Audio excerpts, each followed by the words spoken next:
Assalamualaikum semua, selamat datang di kanal YouTube Lingkaran Terpopuler. Semoga teman-teman semua yang menyaksikan video ini dalam keadaan baik-baik saja ya. Oke teman-teman, kita sekarang berada di part 2. Kita akan lanjut membahas tentang bulan Sya'ban. Kali ini kita akan membahas tentang nisfu Sya'ban. Silahkan teman-teman simak dengan bijak ya, supaya kita sama-sama memahami apa yang ada di bulan ini dan apa keutamaan dari nisfu Sya'ban. Oke, kita mulai.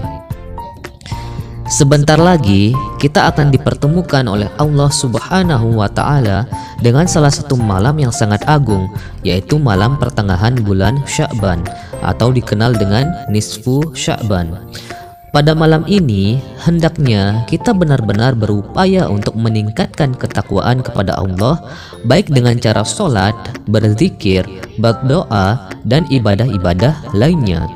Sebab pada malam ini Allah Subhanahu wa Ta'ala akan menyuruh para malaikat pencatat takdir untuk memperbaharui catatan takdir mereka. Dalam sebuah hadis, Nabi pernah menjelaskan kepada Sayyidah Siti Aisyah bahwa malam nisfu Sya'ban merupakan malam ditulisnya takdir-takdir manusia selama 1 tahun ke depan.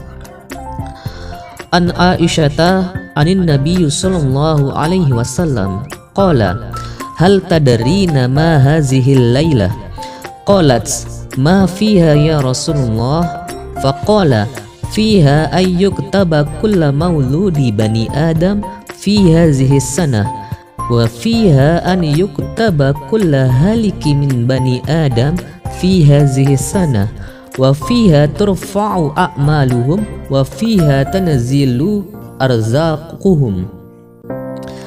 Artinya, dari Aisyah, dari Nabi Muhammad, beliau bertanya, apakah kamu tahu ada apa dengan malam ini, malam nisfu Sya'ban? Sayyidah Aisyah kembali bertanya, ada apa di dalamnya wahai Rasulullah? Maka Nabi menjawab, di dalamnya ditulis semua anak yang dilahirkan dari keturunan Nabi Adam pada tahun ini. Pada malam itu ditulis semua orang yang celaka dari keturunan Nabi Adam pada tahun ini. Pada malam itu juga diangkat semua amal perbuatan mereka, dan pada malam itu diturunkan rizki mereka. Hadis riwayat Baihaqi. Secara harfiah, istilah nisfu Sya'ban berarti hari atau malam pertengahan bulan Sya'ban atau tanggal 15 Sya'ban. Kaum muslimin meyakini bahwa pada malam ini dua malaikat pencatat amalan keseharian manusia, yakni Raqib dan Atid, menyerahkan catatan amalan manusia kepada Allah Subhanahu wa Ta'ala. Dan pada malam itu pula buku catatan-catatan amal yang digunakan setiap tahun diganti dengan yang baru. Imam Al-Ghazali mengistilahkan malam nisfu Sya'ban sebagai malam yang penuh dengan syafaat. Menurut Al-Ghazali, pada malam ke-13 bulan Sya'ban, Allah Subhanahu wa Ta'ala memberikan sepertiga syafaat kepada hambanya. Sedangkan pada malam ke-14, seluruh syafaat itu diberikan secara penuh. Dengan demikian, pada malam ke-15, umat Islam dapat memiliki banyak sekali kebaikan sebagai penutup catatan amalan selama 1 tahun. Karena pada malam ke-15 bulan Sya'ban inilah catatan perbuatan manusia penghuni bumi akan dinaikkan ke hadapan Allah Subhanahu wa Ta'ala. Para ulama menyatakan bahwa nisfu Sya'ban juga dinamakan sebagai malam pengampunan atau malam maghfirah.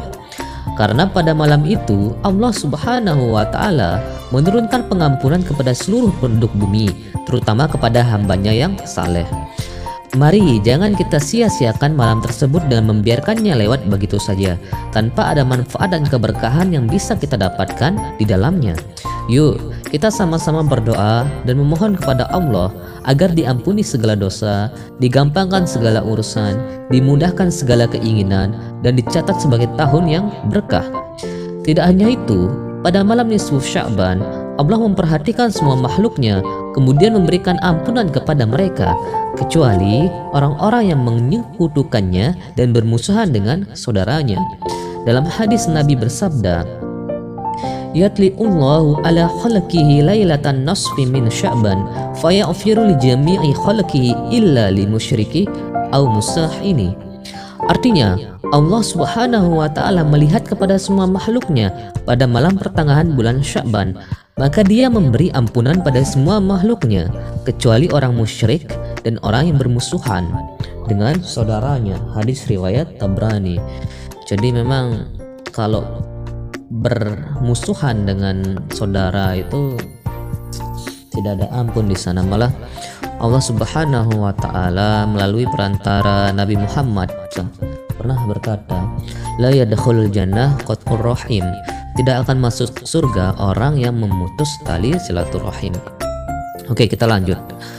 Selain menjadi malam catatan takdir selama 1 tahun dan malam ampunan dari Allah kepada semua hambanya yang beriman, malam nisfu Sya'ban juga menjadi malam istimewa bagi umat Nabi Muhammad yang ditakdirkan masuk ke dalam neraka. Karena pada malam ini Allah mengangkat separuh umat Nabi yang ada di dalam neraka, kemudian dipindah ke dalam surga. Hal ini sebagaimana disebutkan dalam hadis riwayat Sayyidah Aisyah, Rasulullah bersabda, Ruwiya anan nabiyya kana jalisan fi tilkal lailati fanazala alaihi Jibril faqala inna Allah qad a'taqa minan nari nisfa ummatik. Diriwayatkan, sungguh Nabi Muhammad sedang duduk pada suatu malam, yakni malam nisfu Sya'ban, maka datang kepadanya malaikat Jibril. Ia berkata, sungguh Allah telah memerdekakan dari neraka separuh umatmu. Oke, melihat banyaknya keutamaan di bulan Sya'ban, seperti dilansir dari keutamaan di bulan Sya'ban, kita sebagai umat Islam dapat memaksimalkan amal ibadah di bulan ini. Kita juga dianjurkan untuk mempersiapkan diri menyambut bulan Ramadan. Di antaranya segera mengqada puasa Ramadan bagi yang masih memiliki hutang puasa. Oke, selanjutnya kita akan membahas, bolehkah kita puasa setelah tanggal 15 Sya'ban? Oh ya teman-teman, sekarang hari Ahad tanggal 12 Sya'ban, besok hari Senin tanggal 13 Sya'ban, hari Selasa 14 Sya'ban. Nah, pada hari Selasa ba'da maghrib sudah masuk malam nisfu Sya'ban. Silahkan kita sama-sama berzikir, sholat dan lain sebagainya. Nah, besoknya hari Rabu itu tanggal 15 Sya'ban, itu dianjurkan untuk puasa nisfu Sya'ban. Siapkan diri, oke? Itu saja untuk part yang kedua ini, semoga bermanfaat. Hadanallahu wa iyyakum ila sabil falah wal muwafiq ila aqwamit thoriq. Assalamualaikum warahmatullahi taala wabarakatuh.